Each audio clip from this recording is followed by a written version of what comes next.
इतनी सी? नहीं, इतनी बड़ी। ठीक है, चलो बाय। बाय।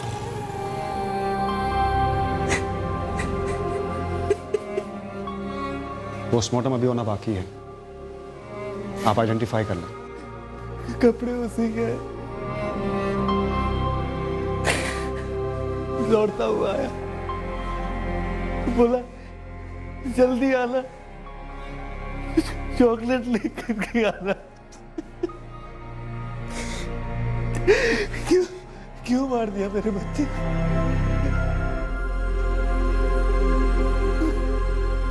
बॉडी काफी डिकम्पोज हो चुकी है, लगभग 8 से 9 दिन पहले मौत हुई होगी। जिस दिन अगवा हुआ उसी दिन मारा गया होगा। पूरी पॉसिबिलिटी है। इंस्पेक्टर, बच्चे को डुबोया गया था, चॉक्ड। Sexual assault? नो, उसके कोई निशान नहीं है। हम बच्चे को बचा नहीं पाए, जो आदमी से ले गया था उसे ढूंढ नहीं पाए।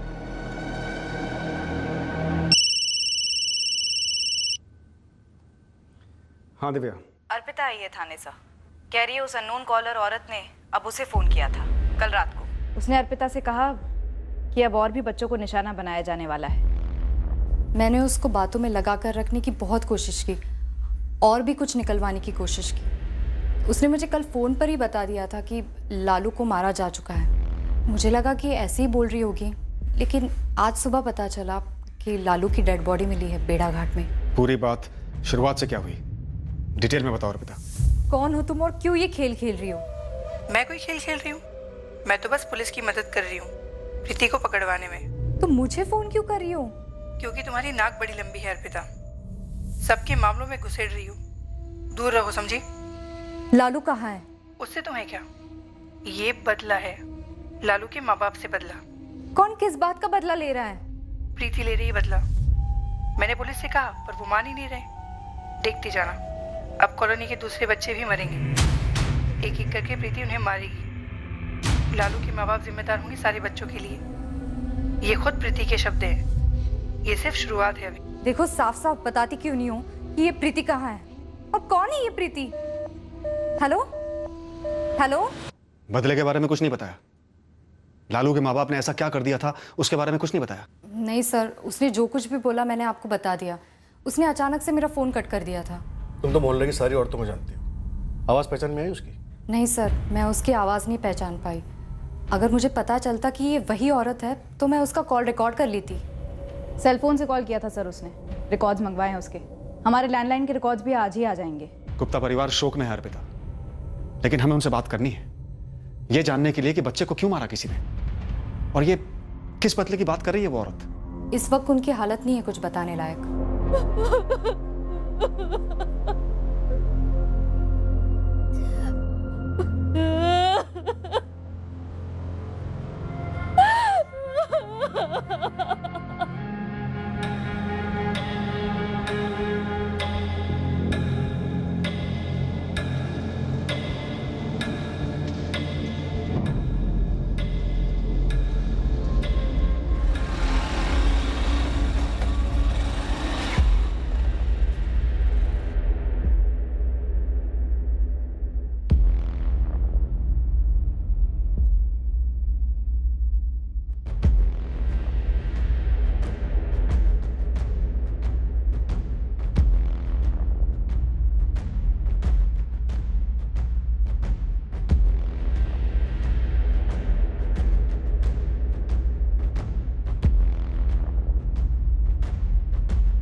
वो आदमी कौन था जिसका आना वीरू को बिल्कुल पसंद नहीं आया, जिसके साथ उसने कोई बात नहीं की, उसकी तरफ देखा तक नहीं?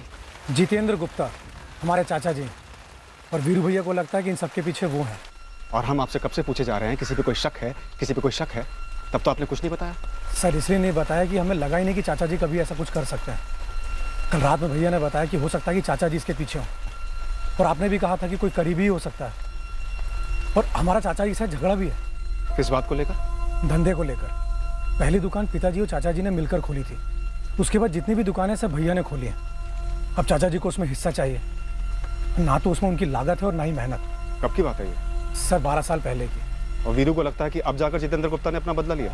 शुरुआत में हमें ऐसा लगा ही नहीं, लेकिन अब किसी ने हमारे लालू को छीन लिया है तो हमें लगता है कि उन्होंने किया है, जीतू चाचा जी ने।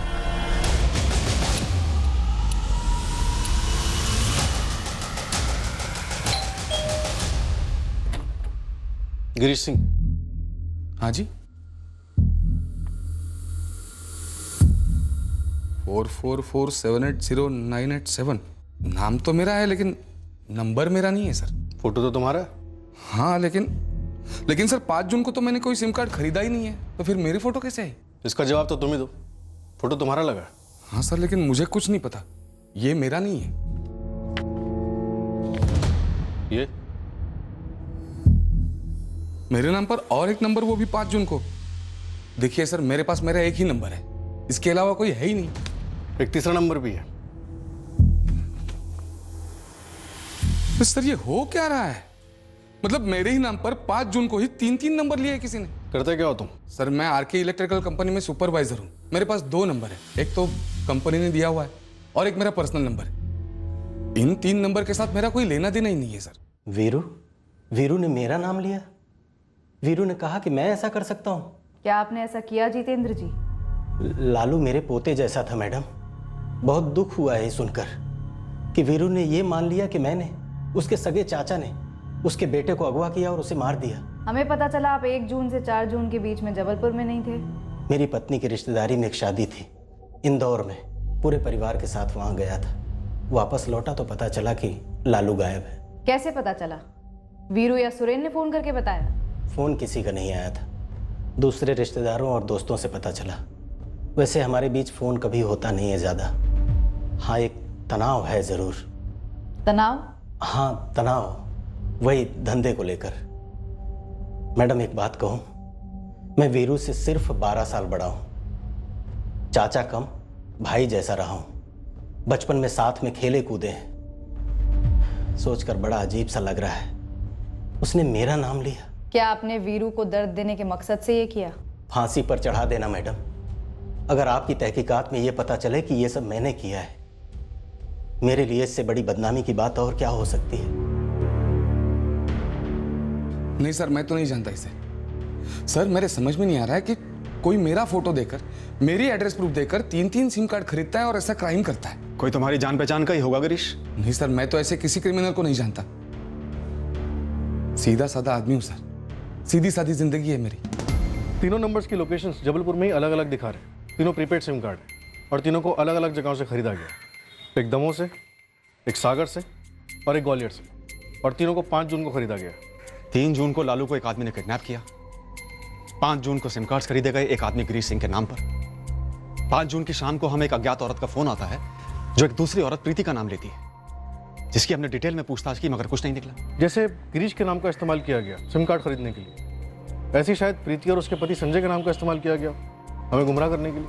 शायद वो फोन करने वाली औरत ही मास्टरमाइंड हो। वीरू के चाचा जितेंद्र गुप्ता की पूरी स्कैनिंग हुई, कुछ हाथ नहीं लगा सर। लगता है इनकी एक टीम है। लालू का किडनैप करने वाला वो आदमी और कॉल्स करने वाली औरत, जरूर इनकी साजिश रही होगी। 3 जून को उस आदमी ने लालू का किडनैप किया और उसे मार दिया। 5 जून को इन लोगों ने सब तय किया होगा और कॉल्स करने शुरू किए हमें गुमराह करने के लिए। चलो एक बात तो समझ में आती है कि कॉल्स हमारा ध्यान बटाने के लिए किए गए, लेकिन जुर्म का मकसद, उसकी तरफ तो एक भी इशारा नहीं हुआ अभी तक। अर्पिता से बात करते वक्त उस औरत ने बदले की बात की थी, वीरू और राधिका गुप्ता से बदला। वो तो एक और चाल हो सकती है, झूठा एंगल खुलवाने के लिए, या फिर वीरू या राधिका में से कम किसी एक के साथ खूनी का कोई झगड़ा रहा हो। अज्ञात महिला कॉलर ने कहा था कि मोहल्ले के दूसरे बच्चे भी शिकार किए जाएंगे। इसके चलते हमने हमारी एक पेट्रोल टीम भवानी नगर में तैनात कर दी। साथ ही हमारे आदमी सादे कपड़ों में भी बच्चों के आसपास नजर रख रहे थे। अगर यह धमकी सच थी तो उसे हर हाल में रोकना था हमें। एक और बच्चे के साथ इतना भयंकर हादसा होने देने का सवाल ही नहीं था। फिर अचानक से अज्ञात महिला ने फोन करना बंद कर दिया। हम इस केस में फिर से वहीं पहुंच गए जहां से शुरुआत की थी, एक अंधी गली। सर, आपने हमसे 100 बार पूछा है, हमने आपको 100 बार बताया, और हमें सच में नहीं पता कि कौन हमसे कैसी दुश्मनी निकाल रहा। तुम्हारे जितेंद्र चाचा तो नहीं है जिस पर तुम्हें शक था? हमने उन्हें बारीकी से टटोला है। फिर कौन है जो हमें इतना बड़ा घाव दे गया? कौन और क्यों? हमने बच्चे उठाने वाले सारे हिस्ट्री शीटर्स को भी खंगाला है, कहीं कुछ मिला नहीं। हमने बच्चों को मॉलेस्ट करने वाले एंगल के बारे में भी सोचा, किसी ने शायद बच्चे के साथ बलात्कार किया हो, लेकिन ऐसा कुछ हुआ नहीं है, सिर्फ कत्ल हुआ है। कौन है? कौन? बस एक बार उसे मेरे सामने लाकर खड़ा कर दे। मेरे 6 साल के मासूम बच्चे को क्यों मार दिया गया सर? क्यों?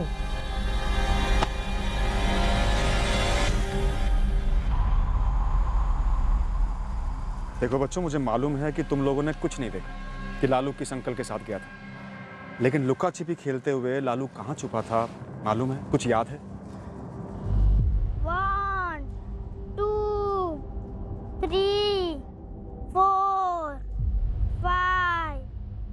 नहीं अंकल, हम सब खुद कर छुपने में लगे थे, तुम्हारा ध्यान लालू पर गया ही नहीं। बाद में मिला ही नहीं तो पता ही नहीं चला लालू कहाँ छुपा था। साहब, कॉलोनी में 134 परिवार है, हर परिवार के हर बंदे की कुंडली निकाली, कहीं से कुछ सामने नहीं आया। हिस्ट्री शीटर्स के बीच भी इस केस को लेकर कोई बात नहीं हो रही? बिल्कुल सन्नाटा है साहब, कोई चू तक नहीं कर रहा है। इसमें किसी हिस्ट्री शीटर का हाथ नहीं लग रहा है। तो फिर किसका हाथ है? मकसद क्या है इस कत्ल का? कोई निजी मामला नहीं, कोई विकृत मामला नहीं। एक बच्चे को एक मोहल्ले से एक आदमी ले जाता है, एक औरत हमको फोन करके यहां वहां दौड़ाती रहती है, फिर बच्चे की लाश मिलती है, वो औरत हमें फोन करना बंद कर देती है और हम वहीं के वहीं धरे के धरे।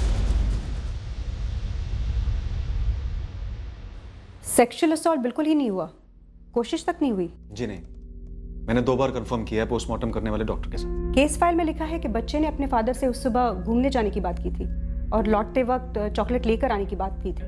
जी हाँ, लालू ने अपने फादर से चॉकलेट लाने के लिए कहा था।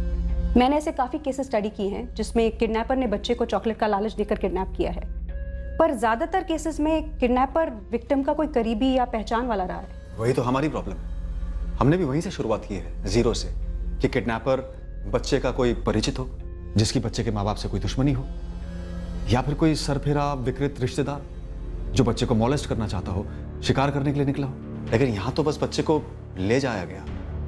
मुझे लगता है इस केस का बच्चे और उसके पेरेंट्स से कोई कनेक्शन है ही नहीं, कहीं का गुस्सा कहीं और निकाला है लालू गुप्ता पर, बिना किसी कनेक्शन। हाँ, रैंडम एंगल के बारे में सोचे भी तो हमारे पास है क्या? सिर्फ एक सीसीटीवी फुटेज उस आदमी का जिसमें सिर्फ उसके पैर दिख रहे हैं। पहले के 2 कॉल्स आपको किए गए पुलिस स्टेशन के लैंडलाइन पर, और तीसरा मोहल्ले की सोशल वर्कर अर्पिता चौहान को किया गया। हेलो, अर्पिता चौहान जी, आप? उसी को क्यों किया गया, बच्चे के पेरेंट्स को क्यों नहीं? बच्चे के माँ बाप के फोन हमने सर्विलेंस पे रखे थे, शायद इसलिए। नहीं, मुझे नहीं लगता कॉलर को सर्विलेंस का डर है, नहीं तो वो पुलिस स्टेशन के लैंडलाइन पर फोन नहीं करती। तो आपका पॉइंट है कि सिर्फ अर्पिता को ही कॉल क्यों किया गया? मेरा पॉइंट ये है कि जिसने भी ये अपहरण और कत्ल किया है उसका कोई पर्सनल घाव है, या तो उस औरत का जो कॉल करती है, या तो उस आदमी का जिसने बच्चे को उठाया है, या तो फिर दोनों का, अगर दोनों एक टीम है। लेकिन घाव है क्यों और किसने दिया? उस औरत प्रीति का नाम लिया गया। प्रीति को हमने थॉरली चेक किया है, उसके अगेंस्ट हमें कुछ भी नहीं मिला। लेकिन कॉलर चाहती है कि आपको प्रीति के खिलाफ कुछ मिले, इसीलिए बार बार कॉल करके उसका नाम लेकर आपको प्रीति की तरफ धकेला। मे बी बच्चे और उसके पेरेंट्स से कल्प्रिट का कोई लेना देना है ही नहीं, और शायद प्रीति और उसके हस्बैंड से कल्प्रिट का कोई लेना देना जरूर है, कोई एनिमिटी, डीप गुस्सा। इसीलिए प्रीति और उसके हस्बैंड को फ्रेम करने के लिए ये सब किया है। शायद इस बच्चे को, इस मोहल्ले के किसी भी बच्चे को उठाकर मारने का बस एक ही मकसद रहा है कि प्रीति इस मोहल्ले में रहती थी। इस प्रीति कुशवाहा को संदिग्ध समझने के बजाय ये पता लगाइए कि प्रीति के दुश्मन कौन। भोपाल से प्रीति और संजय कुशवाहा को ले आओ, दोबारा बात करनी है। मेरे समझ में नहीं आ रहा है, आप लोग हमारे पीछे क्यों पड़े हुए हैं? उस औरत ने प्रीति कहा है ना, तो मैं दुनिया की अकेली प्रीति बची हूँ क्या? अरे वो किसी और प्रीति का जिक्र कर रही होगी। देखिए, इस बार हम आपको शक की नजर से नहीं देख रहे हैं, इसलिए आप प्लीज रिलैक्स हो जाइए। रिलैक्स इस पुलिस स्टेशन में, वो भी तब जब हमें सारे कामकाज के बीच से उठाकर लाया गया हो। संजय, प्रीति, आप दोनों प्लीज मेरी बात ध्यान से सुनिए और याद कीजिए, जब आप लोग यहाँ भवानी नगर में रहते थे तब किसी से कोई झगड़ा हुआ था? पूरे 1 साल थे आप लोग यहाँ। संजय, तुम्हारे बिजनेस में कुछ लेनदार है? 2 थे सर, और अब भोपाल में मेरा खून चूस रहे हैं। दोनों के नाम और कॉन्टैक्ट नंबर? सर, कहीं आप ये तो नहीं कह रहे हैं कि कोई हमें फंसाने की कोशिश कर रहा है? हो सकता है। प्रीति, तुम्हारा किसी के साथ कोई झगड़ा? नहीं, मैं तो ज्यादातर घर पे ही रहती थी। घर का काम वाम, खाना पीना, कभी कदार मार्केट में किसी पड़ोसी से बातचीत हो गई तो बस। विनीत, दोनों लेनदारों को तुरंत कस्टडी में ले लो। सर। संजय, तुम्हारा कभी किसी के साथ कोई अफेयर था? मेरा मतलब है कोई लड़की जिससे तुमने शादी वादी का झूठा वादा कर दिया हो? प्रीति, तुम्हारा कभी किसी के साथ कोई अफेयर? शादी के पहले का कोई प्रेमी या फिर बाद का जो जल उठा?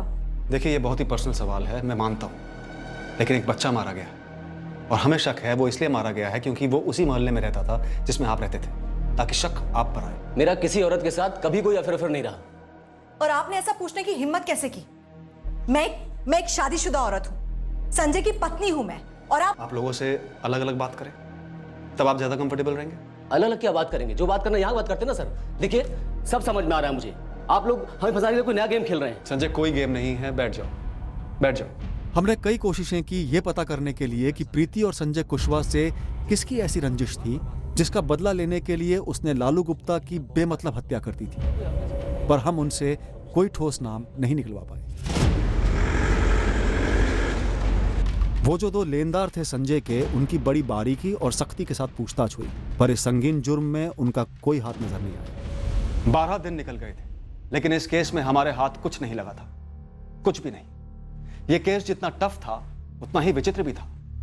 हर दिशा से बस हम एक अंधी गली में ही पहुंच रहे थे। कभी कभी सबसे भयंकर और क्रूर किस्म के जुर्मों के लिए भी क्रिमिनल्स के पास अपनी एक जस्टिफिकेशन होती है, अपना एक पक्ष होता है, और कुछ केसेस में मुजरिम को जुर्म करके पुलिस से एक कदम आगे रहने में एक विकृत मजा आता है। खुशी मिलती है उन्हें यह सोचकर कि उन्होंने कानून को चकमा दे दिया और आजाद घूम रहे हैं, और इसी खुशी के खुमार में वो अपने खेल के नियम फैलाने लगते हैं। इस जुर्म में भी मुजरिम के पास एक ठोस मकसद था। उसने अपनी अगली चाल चली। एक और कॉल आया और इस बार ये कॉल हमने क्रैक किया।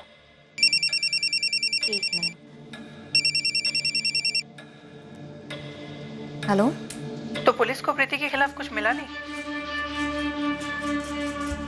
तो तुम ही बता दो ना सामने से, क्या मिलना चाहिए था पुलिस को? इस बार अर्पिता के फोन का रिकॉर्डर ऑन था और इस अज्ञात महिला कॉलर की बातें रिकॉर्ड की गई। क्या मिलना चाहिए था पुलिस को? बता चुकी हूँ प्रीति, पर अब तक कुछ हुआ नहीं तो जाने दो। क्या नहीं हुआ? क्या जाने दो? अब कुछ भी करेंगे तभी लालू तो नहीं लौटने वाला है, तो जाने दो ना इस सबको। प्रीति ने लालू को क्यों मारा? हेलो हेलो, सच में जानना चाहती हो क्यों? हाँ, मुझे जानना है, और लालू के माँ बाप को भी। घर से निकाले जाने का दर्द समझती हो तुम? तो क्या प्रीति को लालू के माँ बाप की वजह से घर से निकाला गया था? बेघर कर दिया था प्रीति को, अपने स्वार्थ के लिए, अपने मतलब के लिए। वो दर्द जब वापस मिलता है तब पता चलता है कि दर्द क्या होता है। चोट कभी भी एक तरफा नहीं होती। कहाँ से बेघर किया गया था प्रीति को? और कहाँ से? बेघर का मतलब समझती हो ना?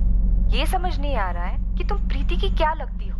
क्या चाहती हो तुम? कि मैं लालू के माँ बाप को ये संदेशा दे दूं कि उन्हें सजा मिल रही है प्रीति को बेघर करने के लिए? और पहले तुम प्रीति को पकड़वा रही थी, अब उसकी हिमायत कर रही हो। तुम कौन हो? चाहती क्या हो?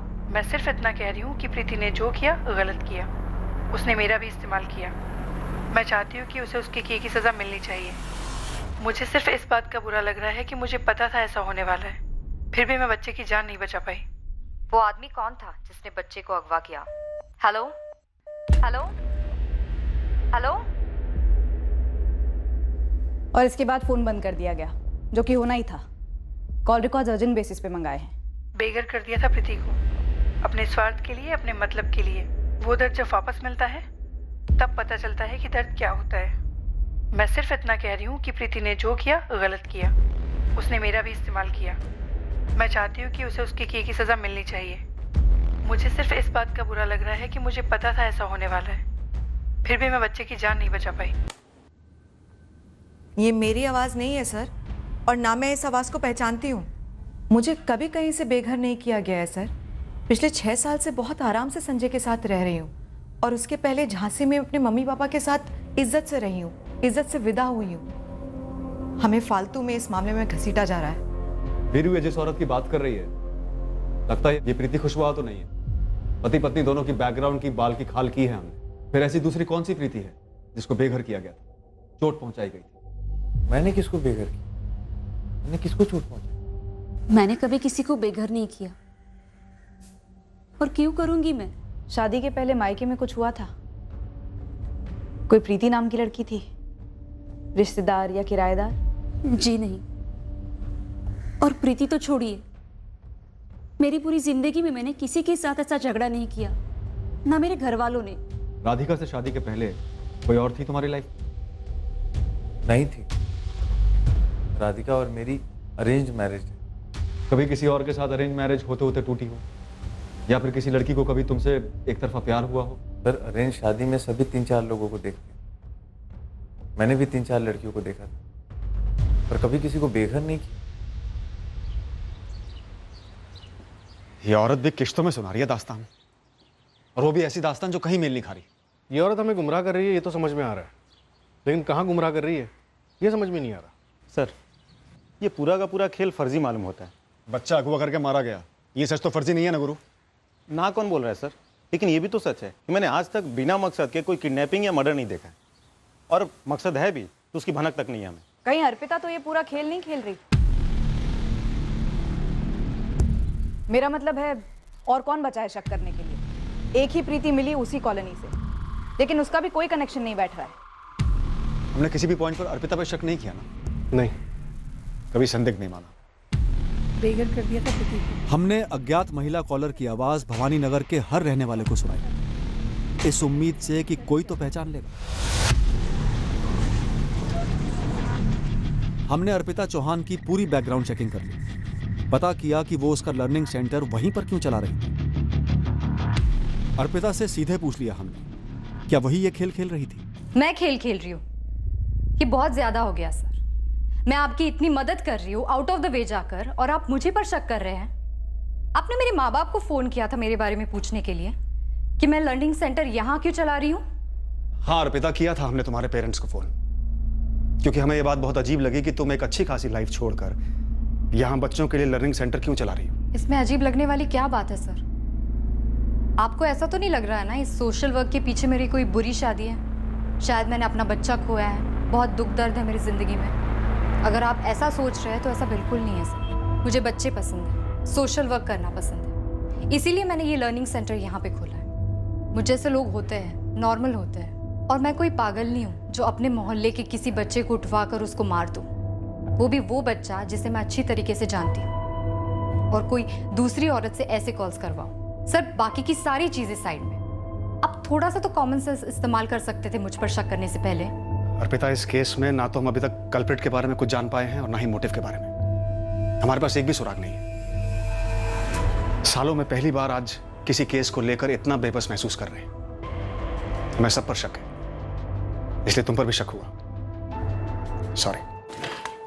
एक ब्रेक थ्रू है। गुरु को प्रीति नाम की लड़की के बारे में पता चला, जो उस मोहल्ले में 2 साल पहले रहा करती थी।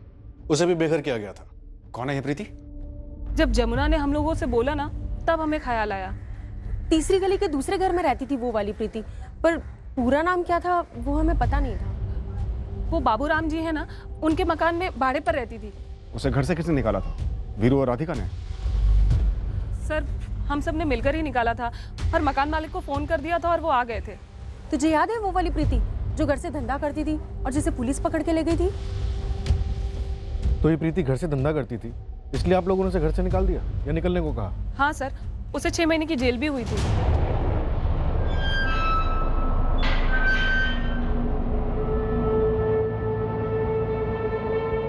इससे पहले सबको लगता था कि सिर्फ चालू है, आने जाने वाले यार हैं उसके। ऐसा नहीं पता था कि धंधा करती है। एक और खबर पहले थी उस टाइम कि उसने 2-3 लड़कियों की झूठी शादी करवा के उन्हें बेच दिया।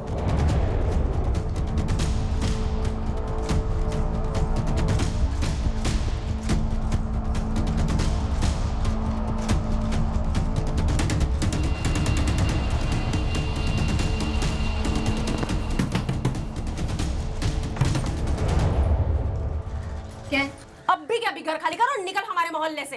तुरंत सामान बांधना शुरू करो और निकल यहाँ से। अच्छा, तुम्हारे बाप का खाती हूँ, किराया देती हूँ, वो भी पूरे का पूरा।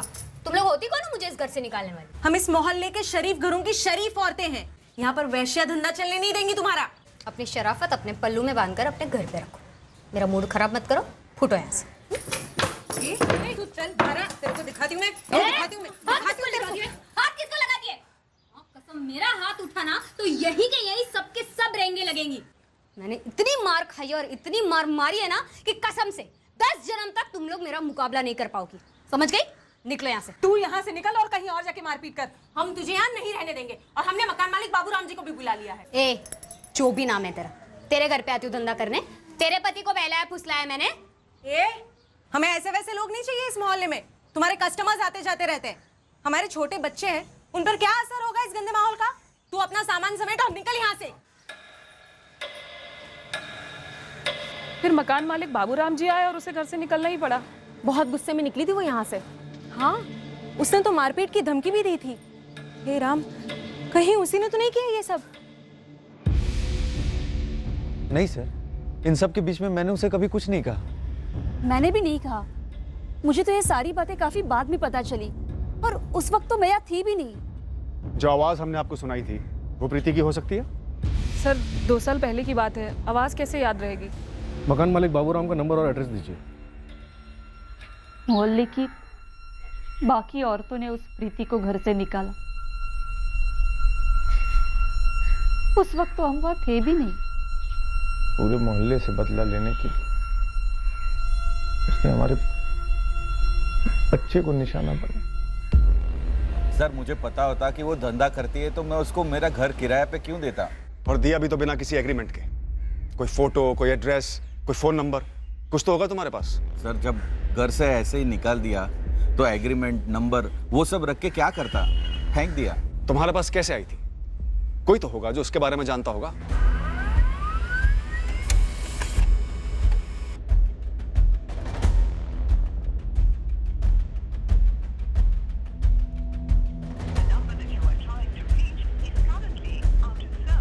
बेघर किया गया था इसे, यही कहा था उस कॉल करने वाली औरत ने। सही कहा था। और हम गलत प्रीति के पीछे पड़ गए थे, प्रीति कुशवाहा। और इस गलत प्रीति की तलाश में हम भोपाल तक पहुंच गए, जबकि ये असली प्रीति ये ले गई होगी लालू को भोपाल। और भोपाल में इस वाली प्रीति की तलाश करते हैं। शायद वो कॉलर ये प्रीति ही हो जो मैं गलत प्रीति के पीछे भेज रही थी। पता होगा उसे कि प्रीति कुशवाहा यहाँ जबलपुर में भवानी नगर में रहती थी और अब पिछले 1 महीने से भोपाल में रहती है, तो हमें वहाँ भेज दिया। उसे यहाँ की भी सारी जानकारी होगी। पॉइंट। तो भोपाल जबलपुर जहां भी हो ढूंढ निकालते हैं इस प्रीति को। यही हमारी कल्प्रिट है। पहले लालू पर गुस्सा निकाला, फिर मोहल्ले के दूसरे बच्चों को मार डालने की धमकी दी। सारे पुलिस स्टेशन पे डिटेल भेज दो, हो सकता है दोबारा कभी गिरफ्तार हुई हो धंधा करते वक्त।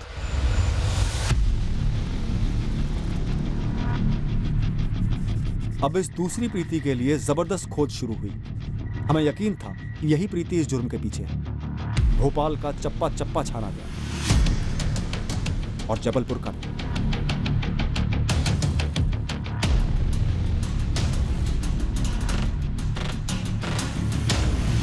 इस प्रीति के व्यवसाय की जानकारी होने के कारण हमने राज्य भर के रेड लाइट एरियाज को टारगेट किया, इस उम्मीद से कि प्रीति हमें यहीं कहीं मिल सकती है।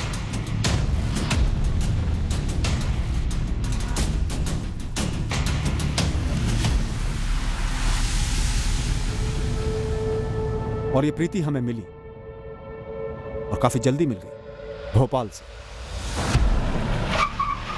उस तक हम उसके एक दलाल के जरिए पहुंचे।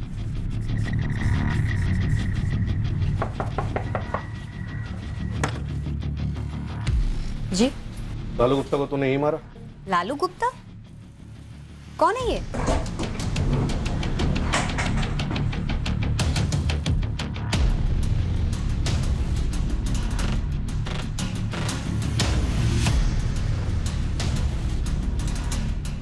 अरे मैडम, आप किस लालू गुप्ता की बात कर रही हैं? लालू गुप्ता भवानी नगर वाला, 6 साल का बच्चा।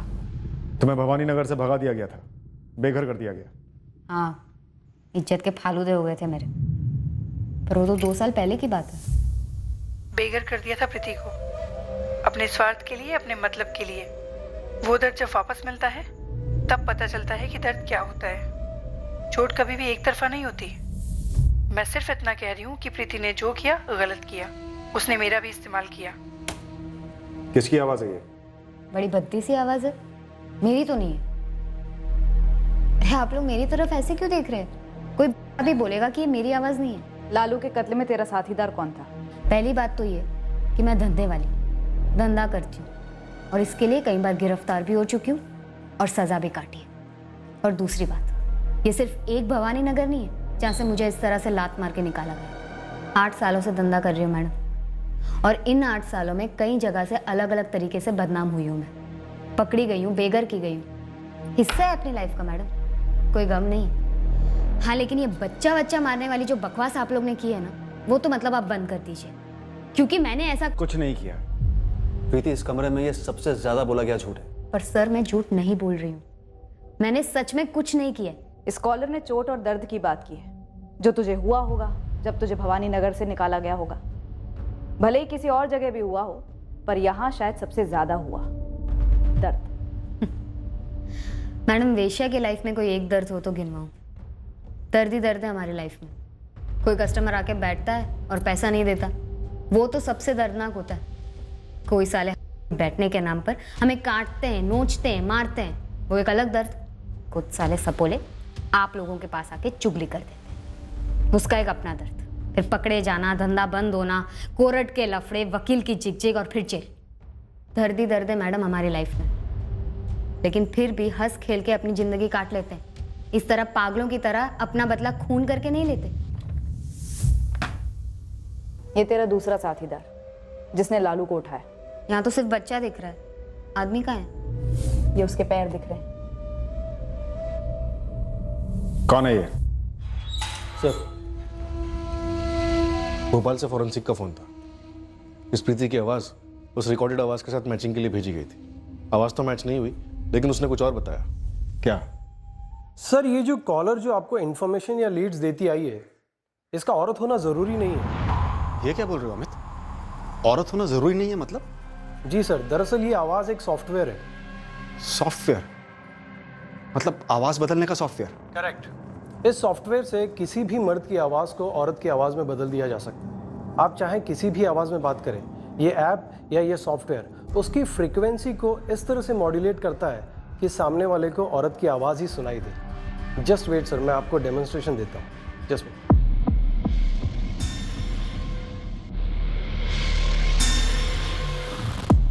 सर, मैं अब इस ऐप के जरिए आपसे बात करूंगा।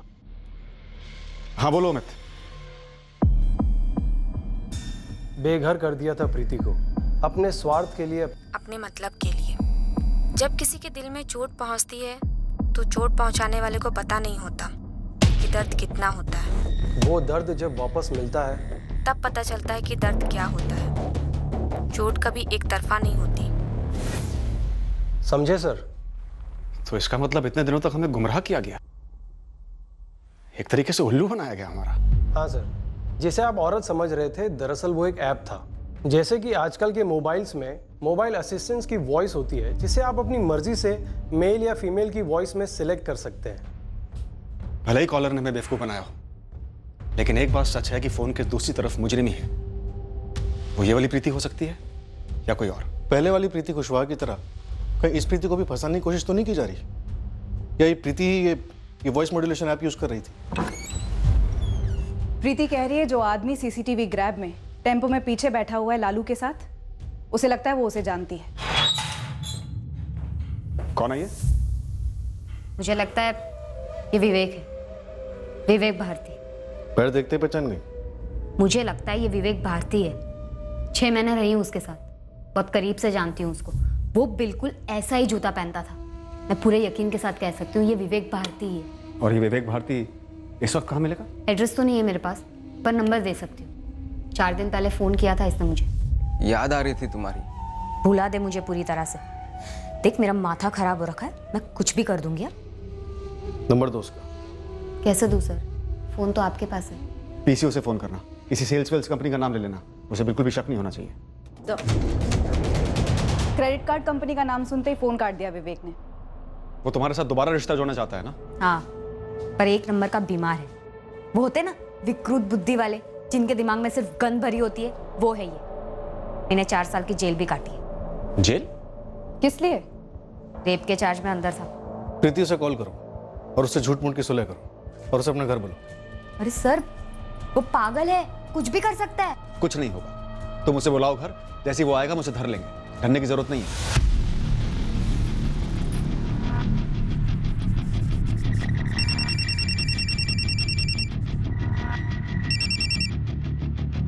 हेलो प्रीति।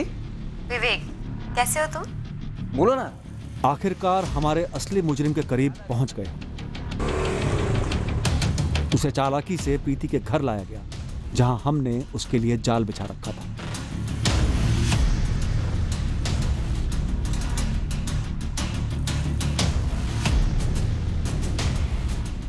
हमें जरूरत ही नहीं पड़ी कि प्रीति के जरिए हम विवेक भारती की पहचान करवाएं। उसकी तस्वीर हमारे पास पहले से थी। जबलपुर के एक दूसरे थाने में उसके क्रिमिनल रिकॉर्ड्स थे, जहां उसे रेप के लिए गिरफ्तार किया गया था।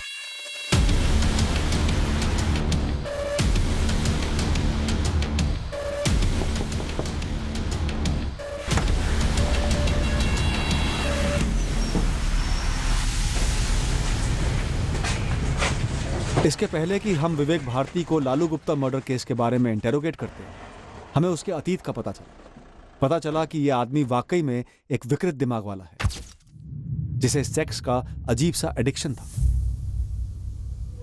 विवेक भारती की पहली शादी मधु नाम की लड़की से हुई थी। 1 साल के अंदर डिवोर्स हो गया था।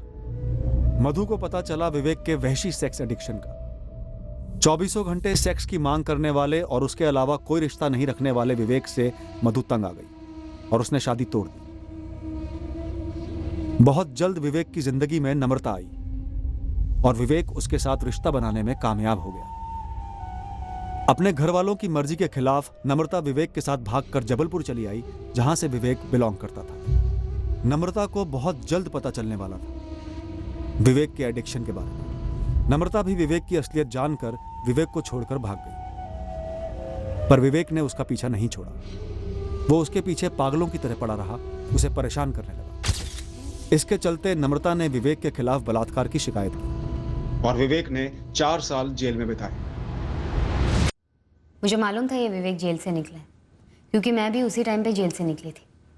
मेरी फ्रेंड है वंदना, उसने मिलवाया था मुझे इस विवेक से। उसका पति विवेक के साथ जेल में था। कैसा आदमी है ये विवेक? पागल तो है ही, जैसे मैंने आपको बताया, पर एक बात है सर, काफ़ी अच्छे खानदान से, पढ़ा लिखा है। सागर में रहते हैं उसके भाई बहन, पुश्तैनी ज़मीनें, हवेली, सब कुछ है। माधव बता रहा था कि कोई सेल्समैन का काम करता है ये विवेक, लेकिन काफ़ी तगड़ी पार्टी है। लेकिन वंदना, वो रेप चार्ज में अंदर गया था ना? अरे रेप कुछ नहीं किया बंदे ने, कमीनी गर्लफ्रेंड थी उसकी, पीछा छुड़ाने के लिए चार्ज लगा दिया और गया 4 साल के लिए अंदर। तू देख ले प्रीति, उसे औरत चाहिए। तू अब भी निकली है जेल से, कहाँ वापस धंधा वंदा जमाएगी। और इतना ज़रूर बता दूँ, तुझे संभालने की अच्छी औकात रखता है वो, पुश्तैनी पैसे है उसके पास। उनकी बात बिल्कुल सही थी मैडम, पैसों की कमी नहीं थी, पर एक नंबर का सरफिरा है, पागल है बिल्कुल। सेक्स के मामले में क्योंकि कंपटीशन लग जाए ना तो ओलंपिक जीत के आए, आधे आधे घंटे पे तलब लगती थी। उसके लिए ना लाइफ में और कुछ मायने नहीं रखता था इसके अलावा। मेरी बात तो सुन प्रीति, अच्छी खासी देखभाल तो करता हूँ तेरी, थोड़ा सा 4 पैसे क्या देता है दाल रोटी के, समझ के क्या रखा है? मशीन हूं मैं, हाँ? या कोई साइकिल हूं जो चढ़ के चलाने लगे? प्लीज मुझे घर से बाहर मत निकाल प्रीति, प्लीज। ड्रामा मत कर, बहुत आए तेरे जैसे, बहुत देखे मैंने, समझ गया? अब भी क्या यहाँ से नहीं निकला ना तो पुलिस में जाके रेप चार्ज ठोक दूंगी। चल निकल। ऐसा मत बोल प्रीति, ऐसा मजाक में मत बोल प्लीज। देख, समझने की कोशिश कर प्रीति, तेरी जरूरत है। तेल लगाने गई तेरी जरूरत, जाके ना किसी दीवार से चिपक जा। अरे परे है तू, बीमार साले। निकल यहाँ से, निकल। प्रीति मेरे को घर आने देना। तो फिर से आ गया? खुद का दिमाग तो सड़ा चुका था ये, अब मेरा दिमाग सड़ाने पर तुला था। हेलो, बोला था ना तेरे से फोन मत करना। फोन कर करके दिन रात दिमाग चाटता था मेरा। 1 महीने से शांत था, फोन वोन कुछ नहीं, पर अभी 4 दिन पहले फोन आया था कमीने का। मुझे तो लगता है मैडम वो पूरी तरह से हो चुका है। बच्चे को मार डाला और अब लड़की की आवाज निकाल के मुझे फंसाना चाहता है। और तुम्हें पता ही नहीं कि उसने बच्चा उठाया नहीं उठाया? सर पता होता तो चुप नहीं बैठती, एक बार फोन करके आपको वार्निंग जरूर देती।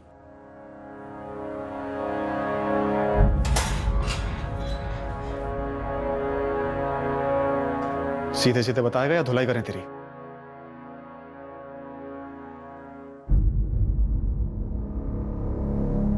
उसने रेप चार्ज की धमकी नहीं देनी चाहिए थी। उस प्रीति ने, पहले नम्रता ने फंसाया, फिर ये प्रीति। समझ क्या रखा है? बच्चे लालू ने क्या बिगाड़ा था? कुछ नहीं, मैं प्रीति को फंसाना चाहता था। आवाज बदलने वाला ऐप, ये पहले से तेरी प्लानिंग थी? गिरीश सिंह की फोटो यूज करके उसके नाम पे 3-3 सिम कार्ड खरीदे तूने? बच्चे को मारने के बाद मुझे समझ नहीं आ रहा था कि मैं ये बात प्रीति तक कैसे पहुंचाऊं। फिर एक रद्दी की दुकान में एक पुराने लाइसेंस के साथ मुझे उस गिरीश सिंह का फोटो मिला और वॉइस ऐप मेरे पास पहले से ही था। बच्चा लालू तेरे साथ चुपचाप आ गया था, चिल्लाया विल्लाया नहीं? उसे चॉकलेट चाहिए थी।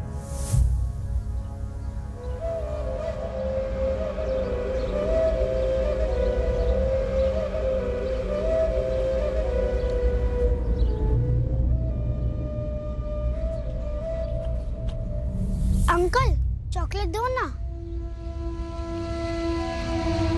दो ना थोड़ा। ये वाली तो खत्म हो गई। और नहीं है? घर पे फ्रिज भर के, जितना चाहिए ले ले। फॉरेन की है, इंपोर्टेड। चाहिए? हाँ। तो चल मेरे साथ। अंकल आपका घर ज्यादा दूर तो नहीं है ना? नहीं नहीं, पास में ही है। तू उसे भवानी नगर से देवी चौक ले गया अपने घर, उसने कोई सवाल जवाब नहीं किया? हंसते खेलते आ गया मेरे साथ। उसे चॉकलेट दी तूने? जलेबी खिलाई। आजा बेटा, तू यहाँ बैठ जा, मैं ये जलेबी प्लेट में डालकर लाता हूँ। ओके? पहले गर्मा गर्म जलेबी खा ले और फिर ठंडी ठंडी चॉकलेट।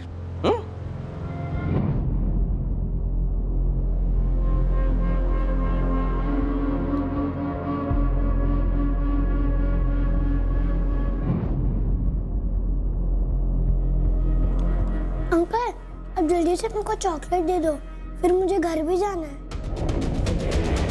तू बच्चे को उठाने के इरादे से चॉकलेट लेकर गया था भवानी नगर? मैं अपने काम से गया था। चॉकलेट खाना तो मुझे खुद को पसंद है, और जब बच्चे ने सामने से चॉकलेट मांगी तब मैंने सोचा ये अच्छा तरीका है प्रीति को सबक सिखाने का। बच्चे को मारकर, एक मासूम बच्चे की जान लेकर। हाँ, पहले ये जलेबी वाले हाथ धो लो, फिर चॉकलेट देता हूँ। ठीक है?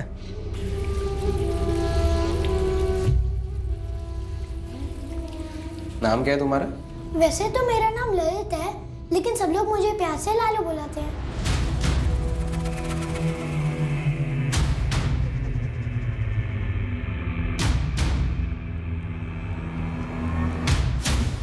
बाथरूम में मारा बच्चे को? बाल्टी में डुबोकर? लाश को कब ठिकाने लगाया? उसी रात को। उठ, खड़ा हो। कहां से उठाया था बच्चे को? कहां तेरा घर है? कहां मारा, कहां फेंका? चल, हर जगह दिखा, चल। लालू के माँ बाप वीरू और राधिका और पूरा भवानी नगर इस केस की असलियत जानकर सुन पड़ गए। हमने विवेक भारती की लगातार पूछताछ की, यह पक्का करने के लिए कि प्रीति का इस मर्डर में कोई हाथ था या नहीं। आखिर में हमने प्रीति को छोड़ दिया, उसके खिलाफ हमें कुछ नहीं मिला। उसी लगातार पूछताछ में हर बार विवेक अपने बयान पर अड़ा रहा कि लालू खुद चलकर उसके पास आया था। 6 वर्षीय लालू की मासूमियत ने उसे एक अजनबी से चॉकलेट मांगने से रोका नहीं, और वो उस चॉकलेट की चाह में उस अजनबी के घर तक बिना किसी शक या संकोच के। हमने विवेक की दिमागी हालत जानने के लिए टेस्ट करवाए और टेस्ट के सारे रिजल्ट्स नॉर्मल आए हैं। सड़क पर चलने वाले किस आदमी के दिमाग में भूचाल आया हुआ है? किसके दिमाग में अजीब, विकृत और भयंकर ख्याल उमड़ रहे हैं? इसे पता लगाना, इसको भांप पाना मुश्किल है। बच्चों के लिए तो यह लगभग नामुमकिन सा है।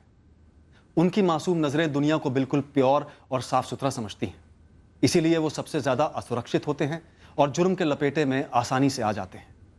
ये बहुत दुखद है, भयंकर है ये, जब कोई अपना दुखड़ा रोते किसी पर फ्रस्ट्रेशन निकालने के लिए ऐसे ही राह चलते एक बच्चे को उठाकर उसकी जान लेकर उसे एक साधन बना लेता है अपने बदले का। अक्सर हमें लगता है कि सिर्फ क्रिमिनल को पकड़ने के परे जा पाते हम, काश क्रिमिनल इरादे को पकड़ पाते हम, इससे पहले कि वो जुर्म का लावा बनकर उमड़ पड़े। अगले हफ्ते फिर मिलेंगे एक नए केस के साथ। क्राइम पेट्रोल सतर्क। जय Hind. For more updates, subscribe to our channel, click the show links and enjoy watching the videos.